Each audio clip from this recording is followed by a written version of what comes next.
Thank you, everybody, for coming to the Aaron Torres Podcast YouTube page. If you could do me a quick favor, see that little subscribe button at the bottom of your screen? Go ahead, click that subscribe button.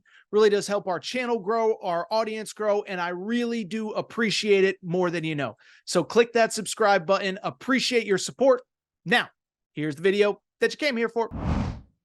Recruiting stories that I do want to get to from over the last couple days. The first one. The long national nightmare appears like it is about to be over. You know that meme from Titanic? It's been 84 years. Well, that's what it feels like following the recruitment of Nate Ament. He is the only five-star still available in the class of 2025. We've talked a lot about him over the last probably 6 months, 8 months, year. I think we're finally going to get a conclusion and decision on his college recruitment. I think it's coming soon. I'll say this. I think it might be a little bit of a surprise as to where he lands.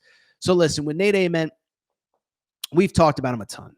6'9" player. The thing I'll say, recruiting process has gone a little bit long, but darn is he a good player.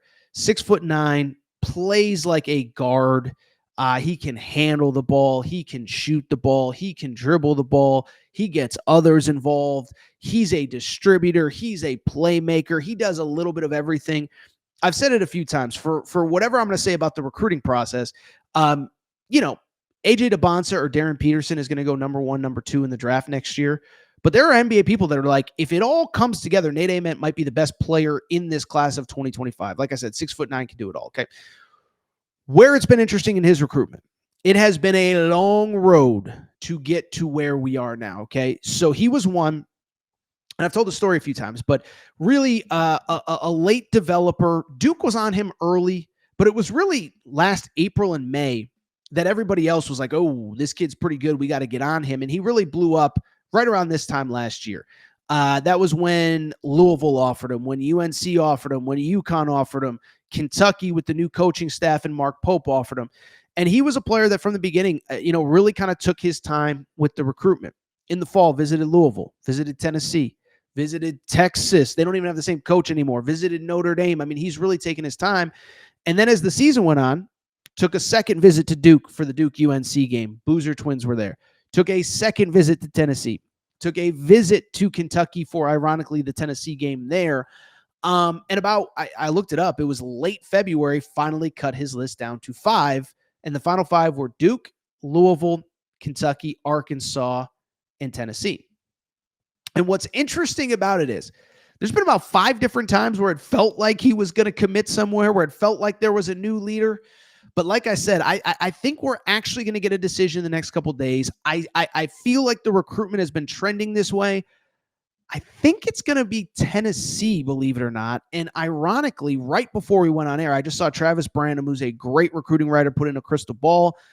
I think it's going to be Tennessee. I think Duke is still in the mix. I think everybody else is pretty much out. First of all, I can tell you for a fact, Louisville is out. Okay. Louisville, at one point, I thought Louisville might be the favorite. Remember, he showed up at the ACC tournament with a Louisville booster sitting courtside for Louisville Duke. Okay.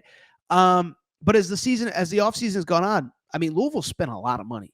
Nobody knows the exact amount, but Pat Kelsey was aggressive early, got the job done early, got his guys early. And when you sign Isaac McNeely, when you sign Adrian Wool, the kid from Kennesaw State, when you sign Ryan Conwell, when you have Mikkel Brown Jr. coming in, one of the best players that you've gotten committed this century, the bill adds up quick. Javon Hadley, by the way, is coming back. James Scott is coming back. And so I think Louisville's just kind of out of money, and they're just kind of like, we went another direction. It's over. Arkansas, it's kind of the same. Listen, we've talked a lot about Arkansas on this show. 2 high-profile Porter players, high school class. By the way, I'll say this. I think there was a time where part of the reason Arkansas was moving slow in the portal is because I think they kind of felt like they were in the mix for Nate Ament. And then as time went on, I think they just kind of got to the point where it's like, dude, are we doing this or are we not? And again, I think if you had asked me first week of April around the Final Four time, I think Arkansas might have been a favorite at a certain point this spring. I think as time went on, Calipari's like, I got guys that want to commit, dude. If you don't want to be part of this, Or if you do, let's make a decision now. If not, we're going to go another direction. I think they did. With Kentucky, I don't even know if Kentucky was ever really, really, really, really, really in the mix. He obviously, after he visited Kentucky, I think there was a lot of buzz, but I always say this is everybody, if you're not trending for a recruit after they visit, you screwed up bad, because obviously when a kid visits, you're going to put the best foot forward, blah, blah, blah. That's not. So to me, it feels like it's down to Duke and Tennessee. And I've really gotten the sense the last couple of weeks that Tennessee was kind of in the driver's seat. And it's actually not for any like crazy insider reason. It's just that they need players bad. You look at all these rosters. I mean, again, we've talked about all the schools that still need players. Kentucky's still needs a player or two, but they're largely in pretty good shape.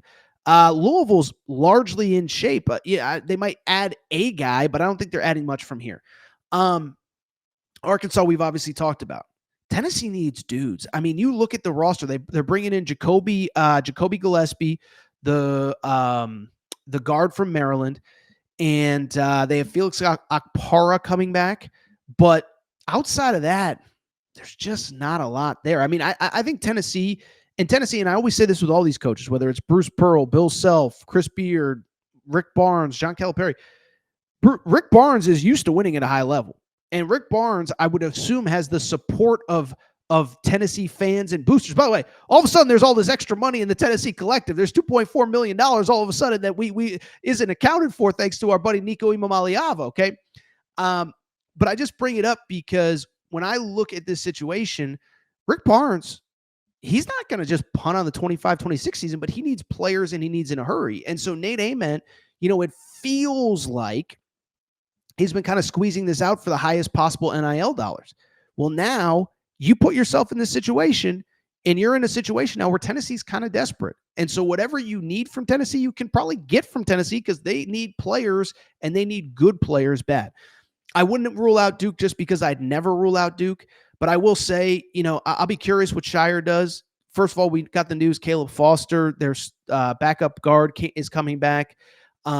We'll see with Tyrese Proctor as we record. There's no official word on Tyrese Proctor. We're recording again on Thursday night at, whatever it is, 7 o'clock Eastern time. But Tyrese Proctor, we have no word on. Isaiah Evans, we have no word on.